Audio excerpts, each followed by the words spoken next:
जय श्री कृष्णा दोस्तों, मैं हूं नरेंद्र अग्रवाल और आप देख रहे हैं नरेंद्र अग्रवाल यूट्यूब चैनल। इस वीडियो से पहले हमने दशा माता की पहली कहानी आप लोगों के साथ शेयर की थी। आज इस वीडियो में हम आपके साथ दशा माता की दूसरी कहानी शेयर करने जा रहे हैं। आइए प्रेम पूर्वक इस कहानी को सुनते हैं। ये काफ़ी पुरानी बात है, ये काफ़ी प्राचीन बात है। एक घर में सास और बहू रहा करती थी। बहू का पति प्रदेश में कमाने के लिए गया हुआ था। एक दिन सास ने बहू से कहा कि गांव में जाओ और आग लेकर आओ और साथ ही उस आग से भोजन पकाओ। बहू गांव में आग लेने के लिए चली गई, लेकिन किसी ने उसे आग नहीं दी। सभी ने कहा जब तक दशा माता की पूजा नहीं हो जाती तब तक आग नहीं मिलेगी। बेचारी बहू क्या करती। बहू खाली हाथ ही घर लौट आई।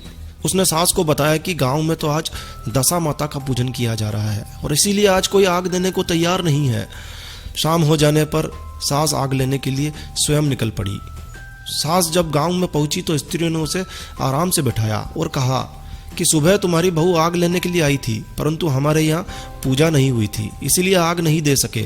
सास आग लेकर अपने घर पहुंची ही थी कि एक आदमी बछड़ा लिए हुए आया और उसके पीछे एक गाय चली आ रही थी।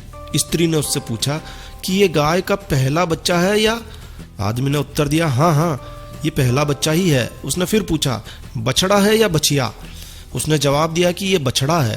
सास ने घर जाकर बहू से कहा, आओ हम दोनों भी दशा माता का डोरा लें और व्रत करें। दोनों सास बहू ने दशा माता का डोरा लिया। सवेरे से व्रत प्रारंभ कर दिया। 9 व्रत पूरे हो जाने पर 10वें दिन डोरे की पूजा की गई। सास और बहू ने दोनों ने मिलकर गोल गोल 10-10 यानी कि कुल 20 फेरे बनाए। 21वां फेरा गाय को दिया। पूजन समाप्त होने पर सास बहू दोनों पारणा करने के लिए बैठी। उसी समय बुढ़िया के बेटे ने प्रदेश से लौटकर दरवाजे पर आवाज लगाई। आवाज सुनकर माँ ने मन ही मन सोचा, क्या हुआ, थोड़ी देर बेटा दरवाजे पर ही खड़ा रह जाएगा तो क्या फर्क पड़ जाएगा, मैं पारणा करने के बाद दरवाजा खोलूंगी। लेकिन इधर जब बहू ने आवाज सुनी तो उसे रुकने का साहस नहीं हुआ। अपनी थाली कान इधर उधर करके झट से पानी पीकर उठ खड़ी हुई। उसने जाकर दरवाजा खोला। पति ने उससे पूछा कि अम्मा कहाँ है? बहू ने उत्तर दिया, वह तो अभी पारण कर रही है। तब पति बोला, मैं तुम्हारे हाथ का जल भी नहीं पीऊंगा, क्योंकि मैं 12 बरस से घर आया हूँ। इतने दिनों ना जाने तुम किस प्रकार से रही होंगी। अम्मा आएगी वही जल पिलाएगी, तब ही जल पीऊंगा। यह सुनकर स्त्री चुपचाप बैठ गई। इतने में उसकी अम्मा पारणा करके थाली धोकर पी चुकी थी। लड़के ने माँ के पैर छुए। अम्मा उसे आशीर्वाद देकर बेटे को घर में ले गई। माता ने थाली परोस कर रखी हुई थी। बेटा भोजन करने लगा। उसने हाथ में पहला ग्रास लिया ही था कि फेरों के वे टुकड़े जो बहू ने अपनी थाली में फेंक दिए थे अपने आप बेटे के सामने आने लगे। बेटे ने माँ से पूछा, ये सब क्या हो रहा है? माँ बोली, मैं क्या जानूं बेटा, बहू जाने। यह सुनकर बेटा आग बबूला हो गया। ऐसी बहू मेरे किस काम की, जिसके चरित्र की तुम साक्षी नहीं हो, उसको मैं घर में नहीं रख सकता। इसे अभी घर से निकालो। यदि ये घर में रहेगी तो मैं घर में नहीं रहूंगा। माँ ने बेटे को व्रत के पारण का सब हाल बताकर हर तरह से समझाया, परंतु वह मानने को तैयार नहीं हुआ।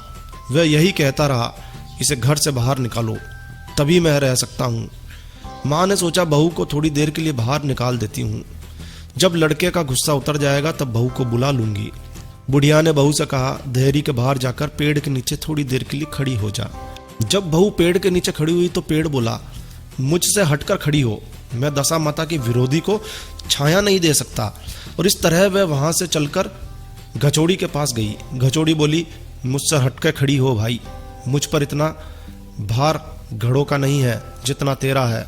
यह कहकर उसने उसे वहां से हटा दिया। वह हटकर घूरे के ढेर पर खड़ी हो गई। घूरे का ढेर बोला, मुझ पर इतना भार कूड़े का नहीं है जितना तेरा है, चल हट यहाँ से, दूर खड़ी हो। इस प्रकार किसी ने उसे खड़ा नहीं होने दिया। वह अपने मन में बेहद दुखी हुई। दुखी होकर वो बहू जंगल में चली गई। जंगल में भूखी प्यासी घूमती फिरती एक सूखे कुएं में गिर गई। वह उसमें गिरी परंतु उसे चोट नहीं आई। वह नीचे बैठ गई। अचानक राजा नल वहां शिकार खेलते खेलते पहुंच गए। उनके साथी बिछुड़ गए थे। वे प्यास के कारण उसी कुएं के पास आए जिसमें वो स्त्री बैठी थी। राजा नल के भाई ने कुएं में पानी के लिए लोटा डाला तो उस स्त्री ने लोटे को पकड़ लिया। भाई ने नल से कहा इस कुएं में किसी ने लोटा पकड़ लिया है। तब राजा ने कुएं पर आकर कहा कि तुम यदि पुरुष हो तो मेरे धर्म के भाई हो, और यदि स्त्री हो तो मेरी धर्म की बहन हो। तुम जो भी हो बोलो, मैं तुम्हें बाहर निकाल लूंगा। स्त्री ने आवाज दी। राजा ने उसे बाहर निकाल लिया तथा हाथी पर बैठाकर राजधानी ले आया। महाराज को शिकार से लौटकर महलों की ओर आते देख सेवकों ने महारानी को महाराज के आने की सूचना दी। सेवकों ने एक स्त्री को हाथी पर बैठा देखकर रानी को बताया कि महाराज एक नई रानी के साथ आ रहे हैं। यह जानकर रानी बड़ी दुखी हुई। इतने में महाराज वहां आ पहुंचे। रानी ने हाथ जोड़कर विनती की, महाराज मुझसे ऐसी क्या गलती हो गई जो आप मेरे रहते दूसरा विवाह आपने कर लिया। इस पर राजा नल ने हंसकर उत्तर दिया, वह तुम्हारी सोत नहीं है, तुम्हारी ननंद है, मेरी धर्म की बहन है। तुम्हें उसके साथ अपनी सग्गी ननंद की तरह बर्ताव करना चाहिए। यह सुनकर महारानी का मुख प्रसन्नता से कमल की भांति खिल उठा। वह बोली, अब तक मैं ननंद का सुख नहीं जानती थी, अच्छा हुआ जो मुझे भाग्य से ननंद मिल गई। राजा ने उसका नाम मुंह बोली बहन रखा और उसके लिए एक अलग से महल बनवाया। उसके दिन अब सुखपूर्वक बीतने लगे। एक दिन राजा की घोड़ी का बच्चा हुआ तो राजमहल की स्त्रियां बधाई गीत गाने लगी। मुंह बोली बहन ने अपनी दासियों से कहा, बाहर जाकर पता करिए किस बात की बधाई गाई जा रही है। दासियों ने बताया कि महाराज की घोड़ी ने अच्छी घड़ी में अच्छे शुभ समय में एक उत्तम बछड़े को जन्म दिया है, उसी की बधाई गाई जा रही है। मुंह बोली बहन ने पूछा, क्या घोड़ी ने पहली बार जन्म दिया है? दासियों ने उत्तर दिया, हाँ। तब वो मुंह बोली बहन महारानी के पास जाकर कहती है, आओ भाभी रानी, हम दोनों दशा माता का डोरा लें। रानी ने पूछा, डोरा क्या चीज होती है, मुझे समझाइए। वह बोली, दशा माता के व्रत का यह नियम है कि पहले पहल जब गाय या घोड़ी या स्त्री के प्रसव की खबर आप सुने तब डोरा लेकर व्रत आरंभ करें। 9 व्रत करने के बाद 10वें दिन डोरे का पूजन करके विसर्जित किया जाता है।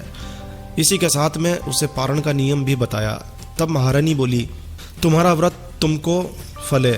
मैं पूड़ी और दूध की खीर खाने वाली रानी महारानी भला बन फरा गोले की पपड़ी खाकर कैसे रह सकती हूँ? ऐसा खाना मेरा दुश्मन भी ना खाए। वह बोली, भाभी मुझे जो चाहे कह लो, परंतु इस व्रत के संबंध में कुछ ना कहो। मैं इसी व्रत के उल्लंघन के कारण मारी मारी फिरती आपके देश में आ गई हूँ। महारानी ने उदासीनता के साथ कहा, मुझे क्या पड़ी है, तुम्हें जो अच्छा लगे वो करो, मैं तो मना कर भी नहीं रही हूँ। मुंह बोली बहन ने श्रद्धापूर्वक डोरा लिया, 9 दिनों के व्रत किए, 10वें दिन विधिवत पूजन किया, गोला फरा बनाए और फिर संध्या को पारण करने बैठ गई। उसी समय उसके पति को अचानक कुछ प्रेरणा सी हुई।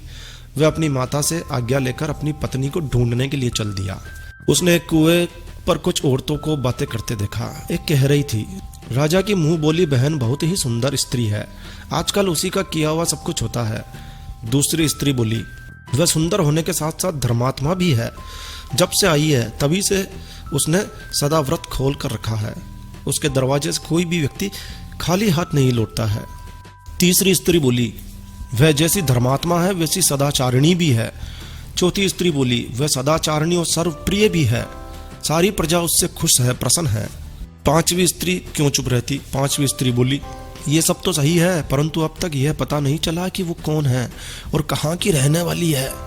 उन औरतों की बात सुनकर वह साधु वेश में राजा नल की मुंह बोली बहन के महल के द्वार पर जा पहुंचा। वहां उसने भिक्षा के लिए आवाज लगाई तो द्वारपाल उसे भिक्षा देने लगा। उसने द्वारपाल के हाथों से भिक्षा लेने के लिए मना कर दिया और बोला, भिक्षा देने वाली स्वामिनी के हाथ से ही भिक्षा ग्रहण करूंगा, नहीं तो अपने रास्ते चला।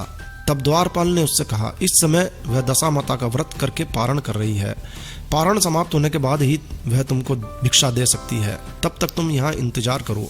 उसका पति चुपचाप वहां बैठकर इंतजार करने लगा। पारण कर लेने के बाद मुट्ठी भर मोती लेकर उसकी पत्नी द्वार पर आई, परंतु सामने अपने पति को पल्ला फैलाए देखकर वह मुस्कुराती हुई लौट गई। दोनों ने एक दूसरे को पहचान लिया था। महारानी ने मुंह बोली ननंद को मुस्कुराते हुए देखकर कहा, जब से तुम आई हो आज तक मैंने तुम्हें मुस्कुराते हुए नहीं देखा। आज इस साधु को देखकर मुस्कुराने का, हंसने का क्या कारण है? मुंह बोली बहन ने उत्तर दिया, वह साधु हमारे घर का है। रानी ने पूछा, तब वह ऐसे क्यों आया है? उसने कहा, वह अभी मेरा पता लगाने आया है। महारानी ने राजा नल से कहा, तुम्हारी मुंह बोली बहन के घर के लोग आए हैं। राजा ने कहा, उनसे कह दो कि अभी यहाँ से घर जाकर वहां से हमारी हैसियत से आए, तब मैं बहन की विदाई करूंगा।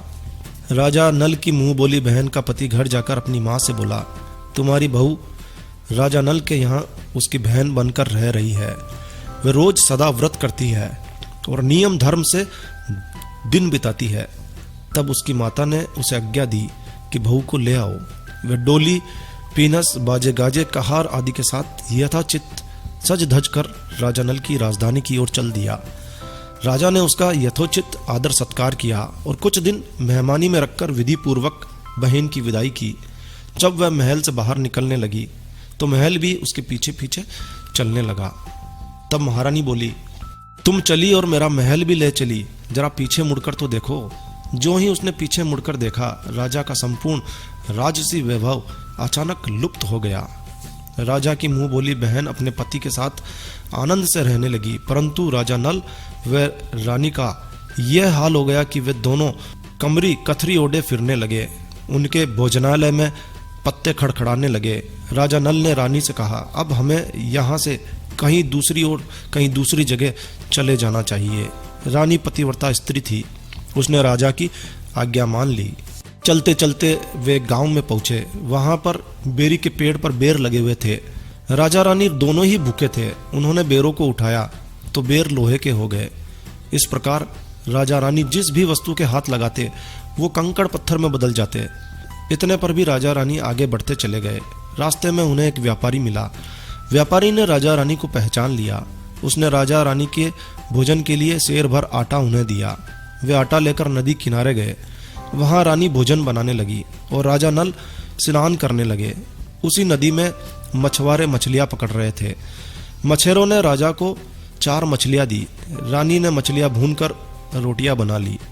राजा नल भोजन करने के लिए बैठे तो रोटियां ईंट में पत्थर में परिवर्तित हो गई और मछलियां उछलकर नदी में चली गई। वहां से चलकर राजा रानी अपनी मुंह बोली बहन के यहाँ गए।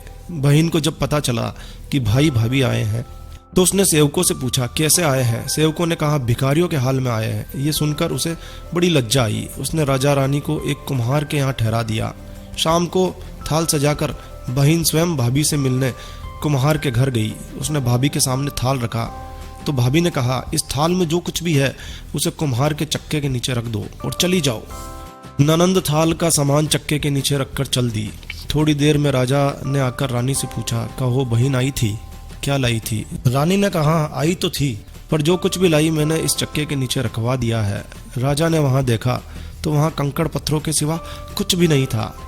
राजा को समझने में देर न लगी, ये सब कुछ बुरी दशा के कारण हो रहा है। भला मेरी बहन मेरे लिए कंकड़ पत्थर क्यों लाएगी? अब राजा और रानी वहां से चलकर अपने मित्र के घर गए। मित्र को लोगों से पता चला तो उसने पूछा, कैसे आना हुआ? उन्होंने उत्तर दिया, भिखारियों के हाल में आए हैं। मित्र ने दुखी होकर कहा, कोई बात नहीं, जैसे आए वैसे अच्छे आए, आखिर मित्र है, उन्हें महलों में ले आओ। मित्र ने उन दोनों का स्वागत किया, स्वादिष्ट भोजन कराया। एक कमरे में उनके लिए पलंग बिछवा दिए गए। उस कमरे में एक खूंटी पर नौलख का हार टंगा हुआ था। आधी रात के समय राजा तो सो गए, परंतु रानी जाग रही थी। रानी ने देखा कि हार वाली खूंटी के पास दीवार पे एक मोर का चित्र बना हुआ है। मोर धीरे धीरे हार को निगल रहा है। रानी ने राजा को जगाकर यह दृश्य दिखाया। राजा ने सोचा, यहाँ से चुपचाप भाग चलना चाहिए, नहीं तो सवेरे चोरी का कलंक लगेगा। तब मित्र को क्या मुख दिखाएंगे? बेचारे राजा और रानी रात्रि में ही उठकर जंगल की ओर चले गए। दोनों चलते चलते एक दूसरे राजा की राजधानी में पहुंच गए। वहां अतिथि और भिक्षुओं को सदाव्रत दिया जाता था। वे दोनों ही सदाव्रत करने गए, परंतु उस समय सदाव्रत बंद हो चुका था। वहां के अधिकारियों ने कहा, यह लोग न जाने कहां के अभागे आए हैं कि इन्हें देने के लिए कुछ भी नहीं बचा। चलो फिर भी इन्हें एक मुट्ठी चने दे दो। उन्होंने इस प्रकार से अनादर और कड़वी बातों सहित दान लेना अस्वीकार कर दिया। वे दान अध्यक्ष की निंदा करते हुए बोले कि ऐसी कंजूसी है तो सदाव्रत देने का नाम ही क्यों करता है। दान अध्यक्ष बोला, ये तो बड़ा घमंडी भिक्षुक लगता है, भीख भी मांगता है और गाली भी देता है, इनको हवालात में डाल दो। इस प्रकार दोनों को एक कोठरी में बंद कर दिया गया।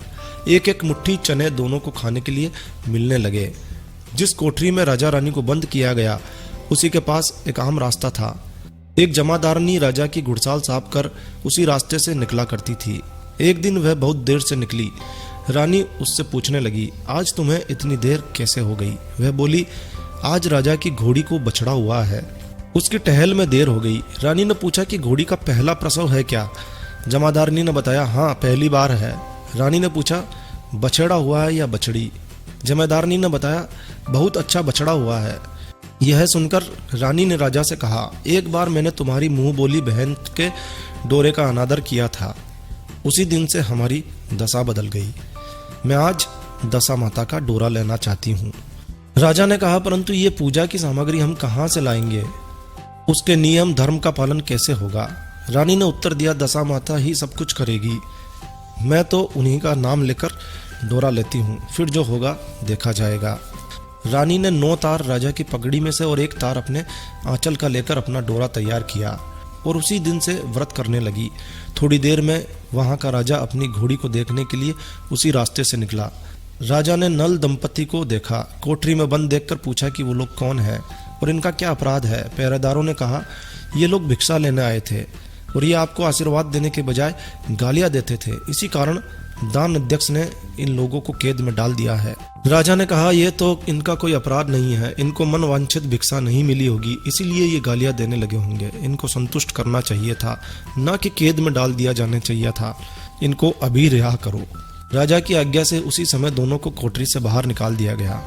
राजा उनके पांव में पद्म और माथे पर चंद्रमा देखकर पहचान गया कि यह तो राजा नल और रानी दमयंती है। इस पर उसने दोनों हाथों से हाथ जोड़कर उनसे क्षमा मांगी और हाथी पर बैठाकर अपने महल ले आया।